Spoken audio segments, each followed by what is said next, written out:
비가 깊게 내리던 초겨울의 저녁, 도시는 일찍 어둠에 잠겨 있었다. 축축한 바람이 골목을 스치며 차가운 냄새를 남기고 사람들은 각자의 우산 아래로 몸을 움츠린 채 바쁘게 지나갔다.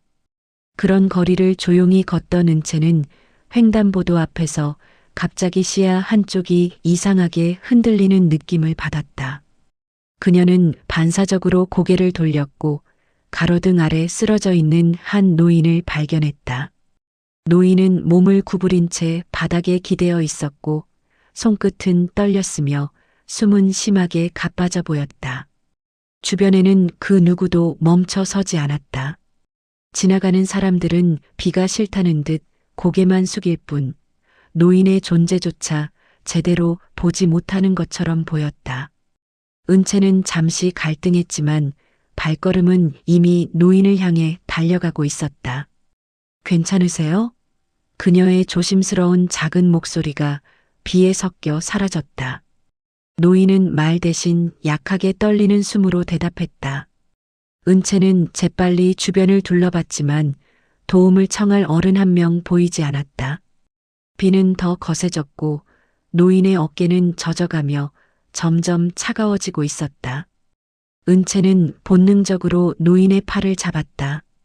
작은 몸으로는 무거운 노인을 완전히 일으킬 순 없었지만 힘을 다해 끌어당겨 가까운 쉼터 벤치까지 이동시켰다. 그녀의 운동화는 물이 고인 바닥에서 계속 미끄러졌지만 멈추지 않았다. 벤치에 앉혀진 노인은 눈꺼풀이 점점 내려앉으며 의식을 잃어갔다. 은채는 숨을 고르며 자신의 얇은 외투를 벗어 노인의 어깨 위에 덮었다. 비에 젖은 체온이 빠르게 식어가는 것이 느껴졌기 때문이다. 노인의 호흡은 점점 더 불안정해졌고 은채의 손끝에는 차가운 촉감이 전해졌다. 조금만 기다리세요. 금방 누가 올 거예요. 그녀는 떨리는 목소리로 말하며 주머니에서 휴대폰을 꺼냈다. 손은 비에 젖어 미끄러졌고 화면은 제대로 인식되지 않았지만 여러 번의 시도 끝에 긴급 전화를 걸어 구조 요청을 전했다. 전화가 끝나자마자 노인은 남아있던 마지막 힘으로 은채의 손목을 잡았다. 아주 약한 힘이었다. 하지만 그 손짓에는 두려움과 도움에 대한 갈망이 섞여 있었다. 은채는 그 손을 조심스럽게 감싸며 괜찮아요. 금방 오실 거예요. 라고 작은 목소리로 말했다. 노인은 그 말을 들었는지 모른 채 곧 완전히 의식을 잃었다. 은채는 비를 피할 생각조차 하지 못한 채 노인의 곁을 지켰다. 학교에서 받은 얇은 가방도 바닥에 놓여 젖어갔다.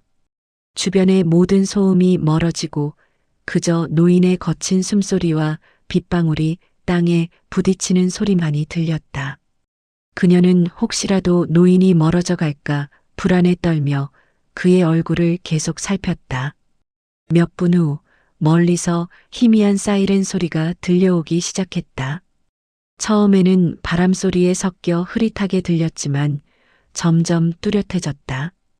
은채의 마음에는 안도감이 찾아왔으나 동시에 설명하기 어려운 긴장감도 피어올랐다. 그녀는 자신이 단순히 사람을 도왔을 뿐이라고 생각했지만 이 상황이 단순한 사건이 아닐 것 같은 불길한 예감이 가슴 한편을 스치고 지나갔다. 비는 계속해서 내렸고 노인의 손은 점점 차가워졌으며 도시의 불빛은 빛을 잃어갔다. 그리고 구조대의 빨간 불빛이 골목 입구를 물들이며 은채와 노인을 향해 천천히 다가오기 시작했다. 구조대의 사이렌 소리가 가까워지자 골목은 순간적으로 긴장된 정적에 잠겼다. 붉은 불빛이 건물 벽을 스치며 번지고 차가운 비 사이로 구급차가 모습을 드러냈다. 은채는 뒤돌아 차량이 멈추는 위치를 확인한 뒤 다시 노인에게 시선을 돌렸다. 노인은 여전히 의식을 잃은 상태였고 그의 얼굴은 이전보다 훨씬 창백해져 있었다. 구급차 문이 열리자 두 명의 구조대원이 빠르게 뛰어나와 상황을 파악했다. 한 명은 은채에게 간단히 괜찮아요? 다친 데는요? 라고 물었지만 그녀는 고개만 젓고 노인을 가리켰다.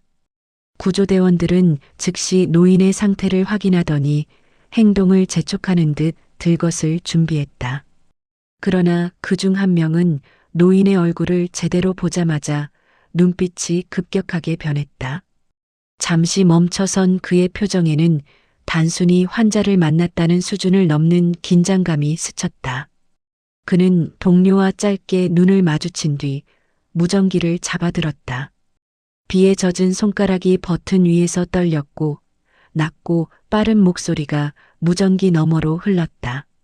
정확한 대화 내용은 들리지 않았지만 은채는 그가 단순 보고 이상의 비상 연락을 하고 있다는 것을 느꼈다. 노인은 들것에 옮겨지는 과정에서도 미약한 반응조차 보이지 않았다.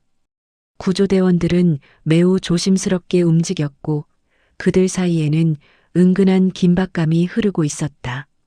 한 구조대원은 상태가 좋지 않습니다. 바로 이동합니다. 라고 말한 뒤 들것을 구급차 안으로 밀어 넣었다. 그때였다. 비를 가르며 조용히 다가오는 발걸음 소리가 들렸다. 은채가 고개를 들자 검은 정장을 입은 한 남자가 우산도 쓰지 않은 채 천천히 가까워지고 있었다. 그는 노인의 모습을 보자마자 표정이 단단히 굳어졌다.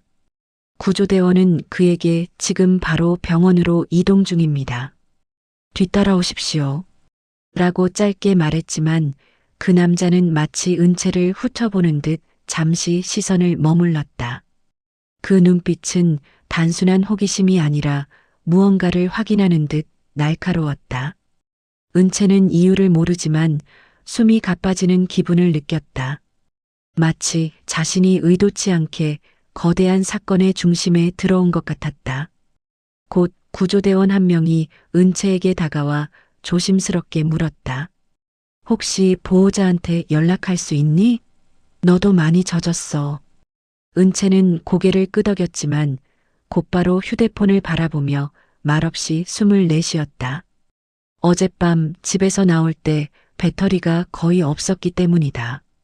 구조대원은 걱정스러운 눈길로 그녀를 보았지만 더 묻지 않고 차량으로 돌아갔다. 구급차 문이 닫히는 소리가 골목에 울렸다. 그리고 경광등이 다시 켜지며 차량은 서서히 출발했다. 검은 정장의 남자는 휴대폰으로 무언가를 보고하며 구급차가 떠나는 방향을 따라 걸어갔다. 그는 비를 맞고 있음에도 전혀 개의치 않는 모습이었다. 구급차의 불빛이 멀어지자 골목은 다시 어두워졌다. 은채는 빗속에 홀로 남아 노인이 사라진 방향을 멍하니 바라보았다. 그 순간 그녀의 머릿속에는 설명할 수 없는 불안감과 낯선 느낌이 동시에 스며들었다. 자신은 그저 쓰러진 사람을 도왔을 뿐인데 주변 어른들의 반응은 평범한 상황과는 너무 달랐다. 저 무슨 일이 있었던 걸까? 은채의 작은 중얼거림은 빗소리에 묻혀 사라졌다. 잠시 후 검은 정장을 입은 남자가 타고 온 것처럼 보이는 검은 SUV 한 대가 골목 끝에서 조용히 사라졌다. 은채는 마지막으로 축축한 외투를 몸에 감싸며 천천히 집으로 향했다. 비는 여전히 그치지 않았다. 그러나 그날 밤 은채는 전혀 알지 못했다. 그녀가 구해준 그 노인을 둘러싸고 도시 깊은 곳에서 이미 거대한 움직임이 시작되었다는 사실을. 밤새 비가 내린 탓에 도시는 축축한 냄새로 가득했다. 다음 날 아침 은채는 어제의 일이 꿈처럼 느껴졌다. 우산을 쓰고 학교로 향하는 발걸음은 평소와 다르지 않았고 지나가는 자동차와 사람들의 소음도 늘 그대로였다. 그녀는 잠시 멈춰 손등에 남은 물자국을 바라보다가 고개를 저었다. 그냥 도와준 거니까 스스로에게 그렇게 말하며 마음을 정리하려 했다. 학교에 도착하자 친구들은 평소처럼 다가와 밝게 인사했다. 은채야, 어제 숙제했어? 오늘 체육 빠진다던데? 아무도 그녀의 속사정을 알지 못했고 은채 역시 어제의 일을 꺼낼 생각이 없었다. 그저 평온한 하루가 이어지기를 바랐다. 하지만 은채가 모르는 곳에서는 이미 여러 가지 보고가 동시에 움직이고 있었다. 도심의 고층 건물 안 검은 정장을 입은 남자들이 회의실에 모여 있었다. 벽면 모니터에는 노인의 얼굴과 함께 그의 상태가 실시간으로 업데이트되고 있었다. 담당자는 긴장된 목소리로 말했다. 예, 어제 현장에서 신원을 확인했습니다. 쓰러져 있던 상태였고 한 학생이 구조를 도왔습니다. 그의 말이 끝나자 회의실 분위기는 더욱 묵직해졌다. 그 학생은? 누군가 낮게 물었다. 현재 신원 확보 중입니다. CCTV와 주변 목격자 진술로 대략적인 정보를 수집했습니다. 노인의 모습이 화면에 나타나자 모두의 표정이 긴장으로 굳어졌다. 그가 누구인지 그리고 그가 쓰러져 있었다는 사실이 이들에게 얼마나 중대한 의미인지 분명했다. 보고서에는 이미 우선 보호대상 은채 추정이라는 문구가 적혀 있었다. 학교 근처에서도 또 다른 움직임이 있었다. 깔끔하게 정장을 입은 남자 2명이 차량 안에서 학교 주변을 주시하고 있었다. 그들은 학생들이 등교하는 모습을 관찰하며 무전기로 짧은 신호를 주고받았다. 대상 학교 확인. 시간표 확보 준비 중. 차 안은 차분했지만 숨겨진 목적의 무게가 공기를 냉랭하게 만들었다. 모든 것이 은채 모르게 진행되고 있었다. 그녀는 교실 창가 자리에 앉아 담임 선생님의 출석 체크를 들으며 평범한 하루를 보내고 있었다. 빗방울이 유리창에 흩뿌려지며 잔잔한 반짝임을 만들었다. 은채는 그것을 바라보며 잠시 어제의 노인을 떠올렸지만 곧 정신을 다른 데로 돌렸다. 병원에 잘 도착했겠지? 하지만 정확히 그 시간 병원에서는 또 다른 기록이 정리되고 있었다. 노인이 의식을 잃은 상태에서도 그의 신원을 확인한 의료진은 즉시 상부에 보고했고 그의 신분은 병원 내부에서도 철저히 비밀 처리되었다. 관련 정보는 제한된 몇 명에게만 전달됐다. 어제 그 아이 연락처는 확보했나? 아직입니다. 하지만 조만간 가능할 겁니다. 그들의 대화는 결코 평범한 환자를 상대로 하는 말투가 아니었다. 모든 단어가 묵직했고 그 속에는 절대로 놓칠 수 없는 무언가가 담겨 있었다.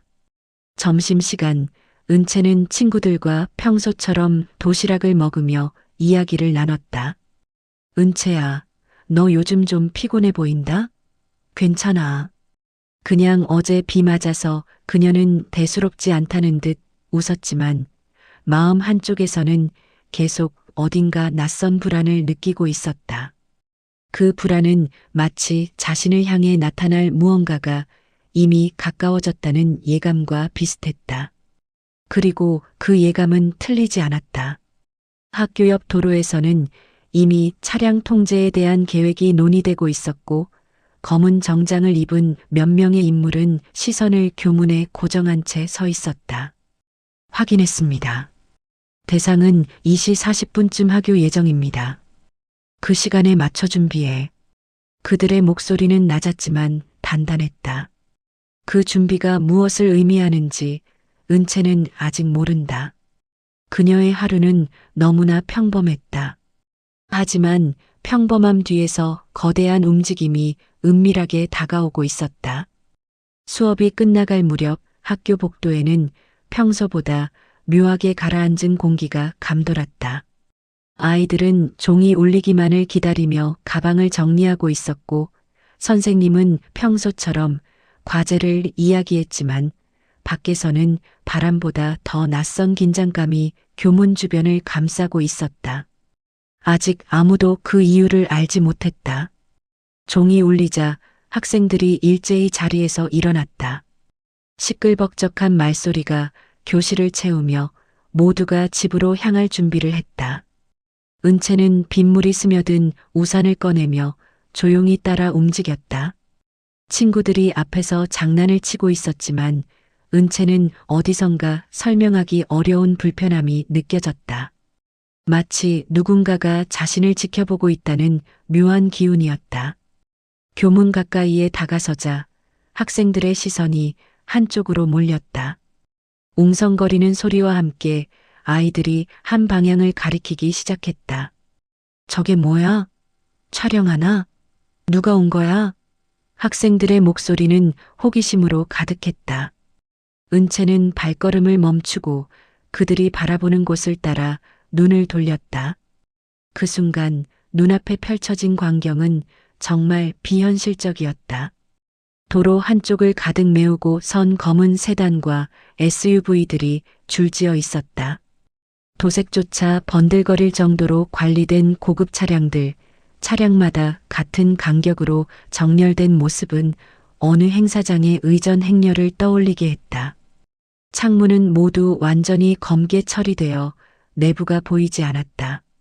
학생들은 차들의 번호판과 외관만 보고도 보통 차량이 아니라는 걸 단번에 알 수 있었다. 일부는 와 연예인 온 거 아냐? 라며 들떴지만 차량들 사이에 서 있는 사람들의 분위기는 그런 종류의 방문이 아님을 뚜렷하게 말해주고 있었다. 검은 정장을 입은 남성들이 무전기를 쥔 채 주변을 살피고 있었다. 그들의 움직임은 군더더기 없이 정교했고 서로 간의 신호는 짧고 정확했다. 마치 학교 앞이 누군가를 맞이하기 위한 작전 현장처럼 변해 있었다. 선생님들도 당황한 기색을 감추지 못했다. 몇몇 교사는 학생들, 도로 쪽으로 가지 마세요.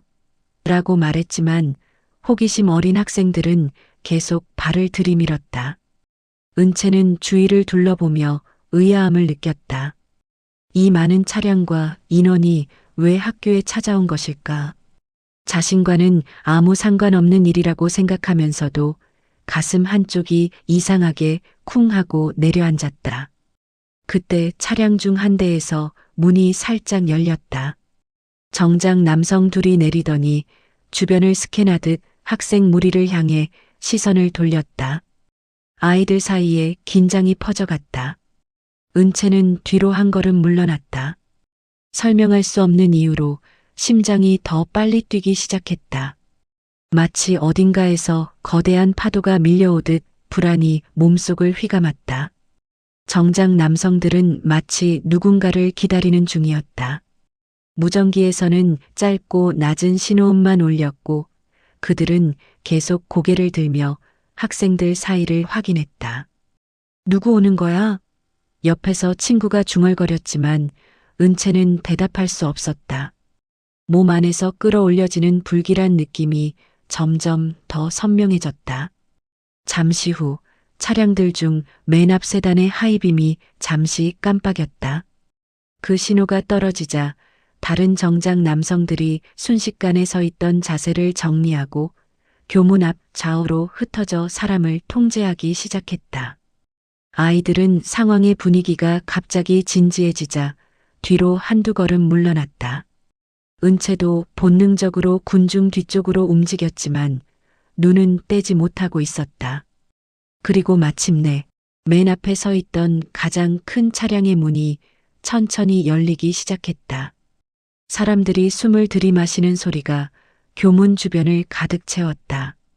아무도 말하지 않았지만 모두가 느꼈다. 지금 막 등장하려는 인물은 평범한 사람이 아니라는 것을. 은채의 손끝이 서늘해졌다. 심장은 더 빠르게 뛰기 시작했다. 그리고 그 순간 그녀의 인생을 뒤바꿀 첫 장면이 조용히 막을 올리려 하고 있었다. 맨 앞줄에 서 있던 경호원들이 일제히 고개를 들었다. 그리고 수초 뒤 가장 앞에 위치한 검은 세단의 문이 천천히 열리기 시작했다. 그 움직임만으로도 주변의 공기는 더욱 팽팽하게 조여들었다. 먼저 내린 것은 2명의 경호 인력이었다.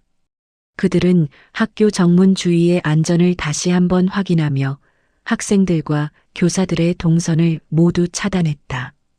움직임 하나하나가 전문적이었고 그들의 표정에는 일말의 허술함도 보이지 않았다. 그리고 마침내 차량의 문이 완전히 열리자 한 노신사가 천천히 발을 내딛었다. 전날 은채가 빗속에서 부축했던 바로 그 노인이었다. 하지만 지금 모습은 완전히 달랐다. 낡은 코트가 아니라 정갈한 맞춤 슈트를 입고 있었고 주변에는 그를 중심으로 상황을 조율하는 고위급 보좌진들이 자연스레 둘러싸였다. 그 존재감만으로도 그가 단순한 노인이 아니라는 사실이 명확히 드러났다. 학생들은 숨을 삼키며 뒤로 물러났다. 저 사람 어제 뉴스에서 본 사람 아니야? 야, 저 정도 경호면 대통령급 아니냐?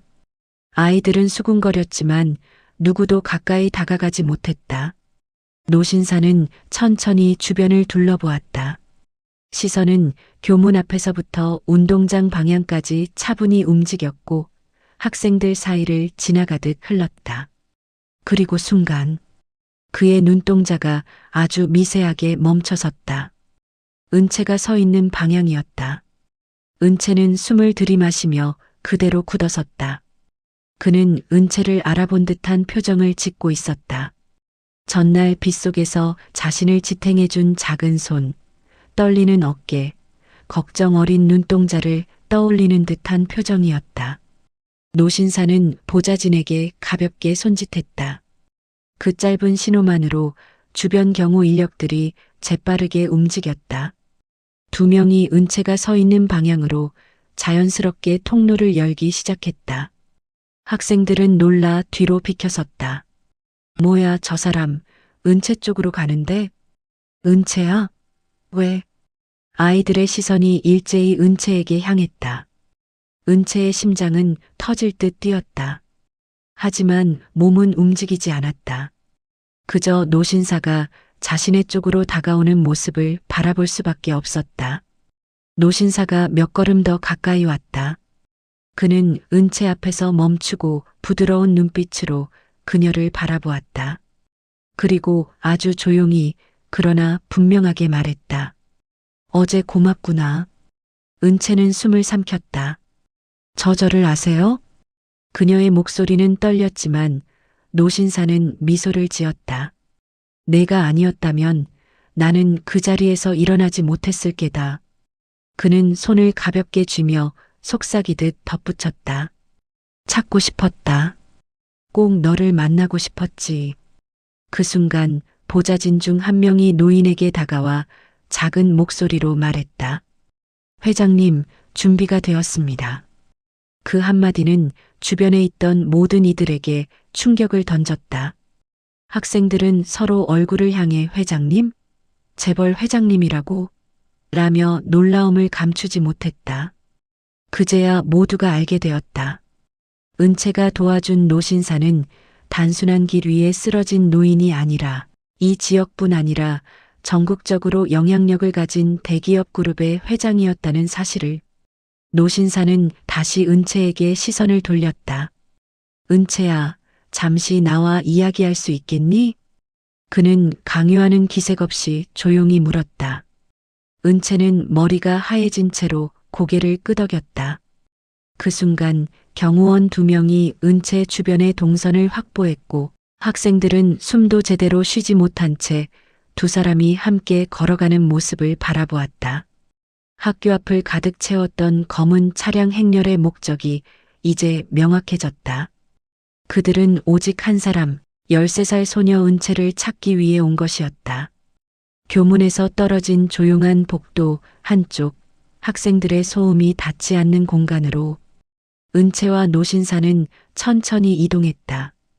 경호원 둘이 앞에서 길을 열고 두세 명이 뒤에서 간격을 유지하며 따라왔다. 짧은 거리였지만 은채에게는 숨이 막힐 정도로 긴 시간처럼 느껴졌다. 잠시 후 학교 내부의 상담실에 마련된 임시 공간에 도착했다. 책상 위에는 이미 노신사를 위한 물과 서류들이 놓여 있었고 학교 측은 긴장한 표정으로 문 앞을 지키고 있었다. 이 모든 준비가 너무 빠르고 치밀해 은채는 현실감까지 흐릿해졌다. 노신사는 의자에 천천히 앉았고 보좌진이 조용히 그에게 말을 건넸다. 회장님, 건강 상태 체크부터 하시죠. 괜찮네. 우선 아이와 이야기를 해야지. 그는 보좌진의 만류를 부드럽게 밀어냈다.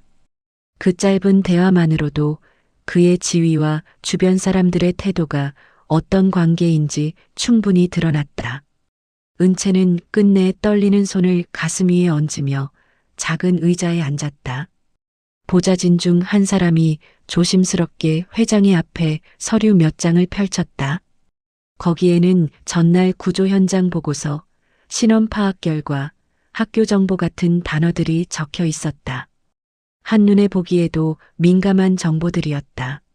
노신사는 서류를 홀로 바라보다가 깊은 숨을 내쉬었다.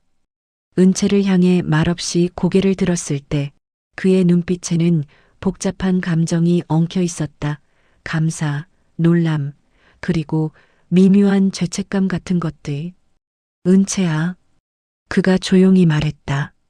내가 내 얘기를 많이 들었다. 은채는 눈을 크게 뜨며 고개를 저었다. 저는 아무것도 한 게 없어요. 그냥 쓰러지신 걸 봤을 뿐이에요. 노신사는 은채의 말을 자르지 않고 듣더니 작게 미소를 지으며 고개를 끄덕였다. 내가 한 행동은 그냥이 아니란다. 그는 떨리는 손가락으로 자신의 가슴 근처를 살짝 짚었다. 그날 나는 많이 위험한 상태였어. 의식이 흐려지고 사람 얼굴도 잘 보이지 않았지. 그런데도 내 얼굴만은 또렷하게 보였단다. 그 시선은 어느새 은채의 얼굴에 오래 머물렀다. 마치 잊고 지냈던 무언가를 단번에 떠올린 사람처럼. 잠시 뒤 문이 부드럽게 열렸다. 흰옷을 입은 한 사람이 조용히 들어섰다. 은채는 처음 보는 얼굴이었지만 노신사는 그를 보자마자 자리에서 살짝 일어났다. 회원 스님이었다. 그는 환하게 웃으며 노신사에게 목례를 했다. 금세 오셨군요. 회장님. 노신사는 미세하게 고개를 숙였다. 여기까지 와주셔서 감사합니다, 스님. 은채는 놀라움에 눈을 깜빡였다. 스님과 회장이 서로 알고 있다는 사실이 이해되지 않았다. 어제 길에서 본 스님이 아니라 마치 오래전부터 이 모든 상황을 지켜본 사람처럼 보였다. 보좌진들이 잠시 밖으로 나가자 방 안에는 은채, 회장, 스님 세 사람만 남았다. 공기는 한층 더 조용해졌고 묵직한 분위기가 자리 잡았다.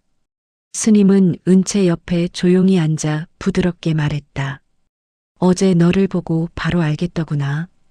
그의 목소리는 나직하지만 확신에 차 있었다. 은채는 이해하지 못한 표정으로 두 사람을 번갈아 바라보았다. 저를 알았다고요? 회장은 그 질문에 깊은 숨을 내쉬더니 서류 중 한 장을 천천히 꺼내 은채 앞에 놓았다. 오래된 사진 한 장이 그 위에 올려졌다. 아기였던 시절의 은채, 그 옆에 서 있는 젊은 남자, 그리고 사진 뒷면에는 희미하게 남은 글씨. 정윤호, 나의 가장 소중한 친구. 은채의 눈동자가 크게 흔들렸다. 노신사는 붓끝 같은 떨리는 목소리로 말했다. 그 남자는 내 아버지였다. 그리고 그는 나에게도 평생 갚지 못할 은인이었지. 은채는 숨을 삼켰다. 무언가 거대한 퍼즐의 조각이 갑자기 눈앞에 툭 하고 떨어지는 듯한 느낌이었다. 그녀의 과거 아버지 그리고 이 노신사와의 연결. 노신사는 조용히 덧붙였다. 내가 왜 어제 내 눈에 이토록 선명하게 보였는지, 왜 그 순간 한순간도 놓칠 수 없었는지. 그는 사진 위에 가볍게 손을 얹으며 말했다. 너는 윤호의 딸이니까. 방 안이 깊은 정적에 잠겼다. 은채는 말없이 사진을 바라보며 숨을 고르기만 했다. 이제 모든 것은 숨기거나 돌려 말할 수 없는 지점에 도달해 있었다. 작은 상담실은 이미 숨을 죽인 듯한 정적에 잠겨 있었다. 은채는 사진 위에 손을 얹은 채 미동도 하지 않았다. 그녀의 호흡은 작게 흔들렸고 회장과 스님은 그 모습을 조용히 바라보았다. 스님이 먼저 입을 열었다. 은채야, 내 아버지를 기억하니? 은채는 천천히 고개를 저었다. 아버지는 어릴 때 돌아가셨대요. 정확히 어떻게 아무도 말해주지 않았어요. 그 대답에 스님은 짧게 눈을 감았다. 마치 오래 묵혀둔 마음의 짐을 다시 꺼내는 듯한 표정이었다. 그래, 내가 너무 어렸지. 기억이 없을 거야. 스님은 노인 정연 회장을 향해 천천히 고개를 돌렸다. 회장님, 이제 저 아이도 알아야 할 때입니다. 정연 회장은 의자 등받이에 깊숙이 기대며 숨을 길게 내쉬었다. 그의 시선은 과거 어딘가를 향해 먼 길을 걷는 듯했다. 윤호는 그가 낮게 말했다. 나에게 단순한 친구가 아니었다. 은채는 눈을 깜빡이며 그 말을 따라갔다. 내 아버지는 내 곁에서 가장 오래 버텨준 사람이었지. 노인은 천천히 손가락을 맞잡았다. 내가 가진 자리 때문에 가까이 있는 사람들 대부분은 나를 이용하려 했어. 하지만 내 아버지 윤호는 단 한 번도 그런 모습을 보이지 않았다. 스님은 말을 이어받았다. 회장님이 지금의 자리에 오를 수 있었던 것도 윤호 씨의 선택이 있었기 때문이었지. 은채의 시선이 스님에게 향했다. 선택이요? 정연 회장은 고개를 숙인 채 오래전 기억을 더듬었다. 윤호는 회사 내부에서 일어난 큰 사건을 알게 되었고 그 사건을 덮기 위해 누군가가 그를 희생시키려 했지. 그 말에 은채의 눈이 크게 흔들렸다. 그때 윤호는 나를 지키기 위해 자신이 위험을 떠안았다. 회장의 목소리는 점점 낮아지고 손끝은 떨리고 있었다. 나는 그 순간부터 그에게 평생의 빚을 지었어. 잠시 방 안이 조용해졌다. 빛도 공기도 사람의 말도 멈춘 듯한 순간 스님은 조용히 회장의 옆자리로 이동해 앉았다. 그 아이가 태어난 뒤에도 윤호 씨는 줄곧 회장님을 걱정했지. 정연 회장은 고개를 들었다. 그런데 윤호가 사고로 죽었다는 소식을 듣고 나는 믿을 수가 없었어. 그의 시선은 은채에게 향했다. 그리고 내 존재도 그때 함께 사라졌다고 들었지. 은채는 입술을 깨물었다. 제가 사라졌다고요? 스님은 고개를 끄덕였다. 내가 아주 어려서 누군가가 내를 데리고 도망쳤어. 아마도 사건과 관련된 사람들이었을 거다. 그러다 스님이 숨을 고르며 말했다. 너희 집 계모가 은채를 데려다 키우기 시작했다는 소식을 아주 나중에야 알게 되었다. 은채는 손을 꼭 쥐었다. 계모의 무심함과 차가운 태도, 이유 없는 학대. 그 모든 조각이 하나의 답으로 모여드는 순간이었다. 정연 회장은 손등을 부드럽게 문지르며 말을 이었다. 나는 계속 찾았다. 윤호의 딸을. 하지만 어디에도 내 흔적이 없었지. 잠시 침묵이 흐르고 회장의 눈에 미세한 떨림이 스쳤다. 그런데 그가 숨을 들이켰다. 어제 비 오는 길목에서 내가 쓰러진 나를 일으켜 세웠을 때 노인은 떨리는 손을 자신의 가슴으로 가져갔다. 나는 그 순간 윤호를 본 것 같았어. 스님은 고개를 끄덕이며 조용히 말했다. 그래서 회장님이 이렇게 서둘러 너를 찾으러 온 것이다. 은채는 말할 수 없었다. 머리로는 이해했지만 마음은 감당하지 못하는 감정이 파도처럼 밀려왔다. 놀람, 혼란, 두려움, 그리고 설명할 수 없는 따뜻함까지. 감정이 뒤섞여 눈가가 붉어질 때 노인은 아주 조심스럽게 말했다.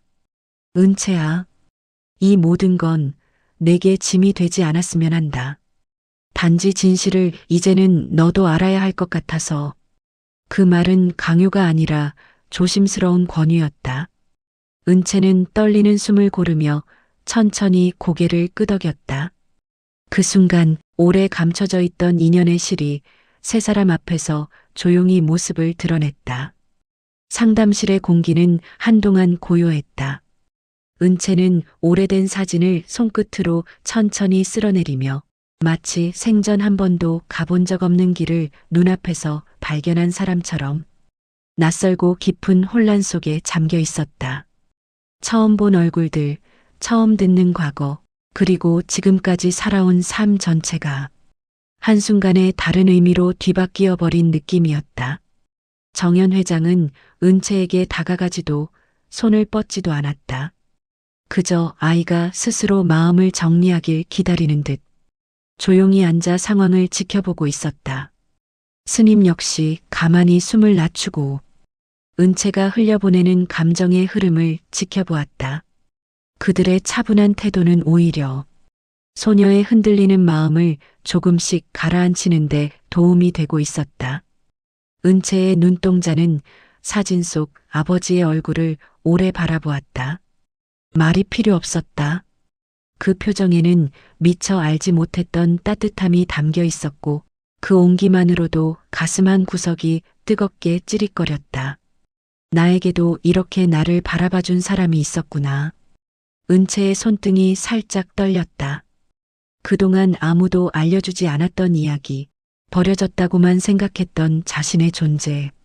그 모든 것이 사실은 누군가의 절박한 선택 속에서 어쩔 수 없이 흩어져 버린 조각이었음을 처음으로 이해하게 된 순간이었다. 정연 회장은 천천히 말을 꺼냈다. 은채야, 나는 너를 데려가겠다는 게 아니다. 그의 목소리는 유난히 조심스러웠다. 넌 선택할 권리가 있다. 나는 그저 너를 지켜줄 준비가 되어 있을 뿐이다. 은채는 그 말에 천천히 시선을 들었다.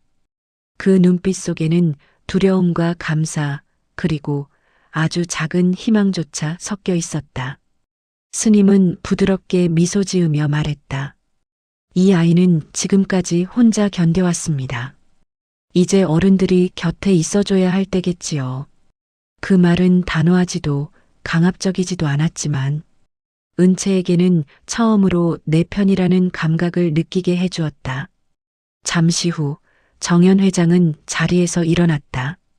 밖에 너를 안전하게 지켜줄 사람들이 기다리고 있다. 그는 조심스럽게 문 쪽을 가리켰다.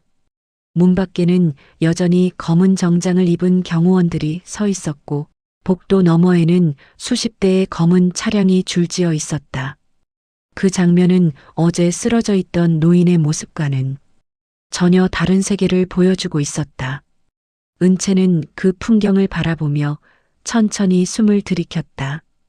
어제까지만 해도 상상조차 하지 못했던 삶의 무게가 지금 눈앞에 놓여 있었다. 하지만 그녀는 도망치지 않았다. 두려움 속에서도 마음 한 곳에서는 이제라도 누군가에게 보호받아도 된다는 새로운 감각이 조용히 싹을 틔우고 있었다. 정연 회장은 마지막으로 은채에게 말했다. 선택은 지금이 아니어도 된다. 나는 그저 내가 더 이상 혼자가 아니란 걸 알려주고 싶었다. 그 말은 은채의 가슴 깊은 곳을 울렸다. 혼자 버텨낸 밤들, 차가운 집, 계모의 말과 눈빛, 누구에게도 말하지 못했던 두려움. 그 모든 것이 스르륵 뒤로 밀려나는 듯한 기분이 들었다. 은채는 아주 천천히 고개를 끄덕였다. 그 작은 움직임 하나가 그녀의 삶에서 가장 큰 변화의 시작이었다. 스님은 아이의 어깨에 조용히 손을 올렸다. 잘했다, 은채야. 이제 내 길을 찾아가 보자. 문 밖으로 나서자. 회장이 준비한 차량들이 조용히 대기하고 있었다. 그들은 누군가를 압박하기 위한 장면이 아니라 한 아이의 안전을 약속하기 위한 준비처럼 보였다. 은채는 마지막으로 학교를 돌아보았다. 늘 반복되던 일상, 다른 아이들과 똑같다고 믿었던 하루들. 그 속에서 혼자 견뎌왔던 자신이 떠올랐다. 그리고 천천히 앞으로 걸어갔다. 검은 차량의 문이 열리며 은채의 새로운 삶으로 향하는 길이 조용히 열렸다. 그 순간 무겁고 길었던 과거의 그림자는 뒤로 물러나고 아주 작은 빛 하나가 소녀의 발끝을 비추기 시작했다.